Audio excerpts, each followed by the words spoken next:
चुपचाप यहाँ से चला जा, नहीं तो मुझसे बुरा कोई नहीं होगा।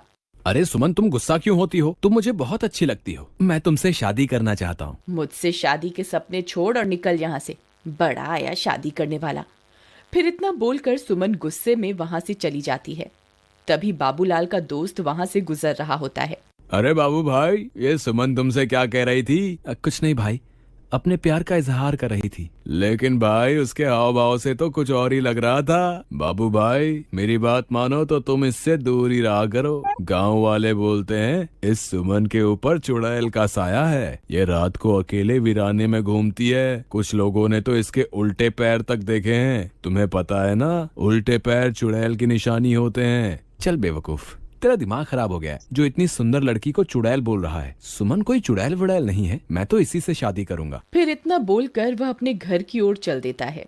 माँ, अब मेरी शादी की उम्र हो गई है। मेरी किसी सुंदर सी लड़की से शादी करवा दो ना। हाँ हाँ, क्यों नहीं। अगर राजा बेटा का कोई और भी अरमान है तो वो भी बता दीजिए। आपके सारे अरमान एक साथ ही पूरे करवा देंगे। काम धाम तो कुछ करना नहीं है। तेरी उम्र के सारे लड़के कुछ ना कुछ काम कर रहे हैं और एक तू है, पूरा दिन घूमता रहता है और मुफ्त की रोटियां तोड़ता रहता है। भला तुझ जैसे लड़के को कोई अपनी लड़की क्यों देगा? पहले कोई काम धाम करके कुछ पैसे वैसे कमा के दिखाओ, फिर शादी के सपने देखना। चल भाग यहाँ से, आवारा कहीं का। तो किसी काम धाम का नहीं है। देखो ना माँ, पिताजी हमेशा मेरी बेइज्जती करते रहते हैं। किसी दिन मैं घर छोड़ के ही चला जाऊंगा। अरे नहीं नहीं बेटा, कैसी बातें कर रहे हो? ये सब तुम्हारा ही तो है। अजी आप तो रह नहीं दो। हर वक्त मेरे भोले भाले बेटे को नीचा दिखाते रहते हो। अजी हमारे पास इतनी धन दौलत है, क्या आप ये सब अपने साथ ऊपर लेके जाओगे? भला मेरे बेटे को कमाने की क्या जरूरत है?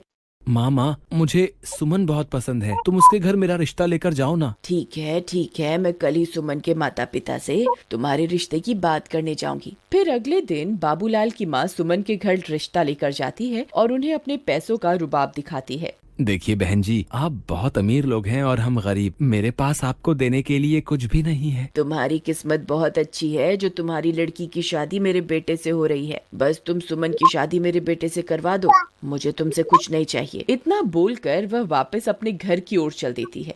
अगले दिन सुमन और बाबूलाल की शादी हो जाती है। बाबूलाल सुमन से शादी करके फूला नहीं समाता। रात होने पर बाबूलाल और सुमन अपने कमरे में सो रहे होते हैं। तभी सुमन उठती है और सीधा घर से बाहर निकल जाती है और जंगल की ओर चल पड़ती है। बाबूलाल के दोस्त को सुमन पर पहले से ही शक होता है, इसलिए वह उस पर पहले से ही निगरानी रखे हुए होता है। अरे ये भाभी इतनी रात गए कहाँ जा रही है? मुझे इनका पीछा करना होगा। फिर चीमा सुमन का पीछा करने लगता है। तभी चलते चलते सुमन के पैर उल्टे हो जाते हैं। अरे मर गए रे, इसके तो पैर ही उल्टे हो गए। मेरा शक सही निकला, ये तो चुड़ैल निकली। तभी देखते ही देखते सुमन चुड़ैल में बदल जाती है और गुफा के अंदर घुस जाती है। चीमा की आंखें फटी की फटी रह जाती हैं। फिर वह भी उसके पीछे पीछे गुफा के अंदर घुस जाता है। ए हैवानों के देवता, मैं आपको 9 बलि चढ़ा चुकी हूँ। बस एक बलि और चढ़ाते ही मैं सर्वशक्तिमान बन जाऊंगी। फिर मैं इन शक्तियों से पूरी दुनिया पर राज करूंगी। मुझे अभी के अभी सारी बात बाबूलाल को जाकर बतानी होगी। फिर वह सीधा भागता हुआ बाबूलाल के घर जाता है और खिड़की से उसे आवाज देता है। बाबू भाई उठो, मुझे तुम्हें बहुत जरूरी बात बतानी है, जल्दी उठो। अरे क्या हुआ भाई, इतनी रात तुम यहाँ क्या कर रहे हो? भाई मैंने तुम्हें पहले ही कहा था कि तुम्हारी बीवी चुड़ैल है, लेकिन तुमने मेरी बात का विश्वास नहीं किया था। भाई मुझे लगता है कि तुम्हारा दिमाग खराब हो गया है, जो ये बहकी बहकी बातें कर रहे हो। अच्छा तो ये बताओ कि क्या सुमन घर पे है? इतने में सुमन वहाँ आ जाती है। क्या हुआ चीमा भैया, इतनी रात गए कैसे आना हुआ? चीमा सुमन को घर पर देखकर हक्का बक्का रह जाता है। अब कुछ नहीं भाभी जी, मैं तो बस यहाँ से गुजर रहा था तो सोचा बाबू से मिलता चलूं।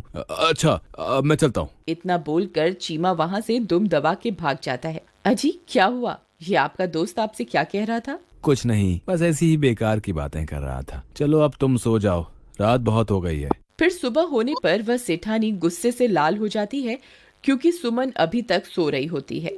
ए बहुरानी, अभी तक सो रही है क्या? घर का काम कौन करेगा? चल जल्दी उठ, मैंने काम वाली की छुट्टी कर दी है। आज से घर का सारा काम तुझे ही करना है। फिर सेठानी के जोर जोर से चिल्लाने की वजह से सुमन की नींद खुल जाती है और वह गुस्से से लाल हो जाती है। रुक बुढ़िया, तुझे मैं अभी बताती हूँ। फिर सुमन गुस्से में बाहर आती है। ए बुढ़िया, क्यों शोर मचा रही है सुबह सुबह? मेरी सारी नींद ही खराब कर दी। अरे दैया रे दैया, इसकी हिम्मत तो देखो, मुझे बुढ़िया बुला रही है। ए, तेरी इतनी हिम्मत, मुझे बुढ़िया बोलेगी? चुपचाप घर का ये सारा काम निपटा दे, तेरे माँ बाप ने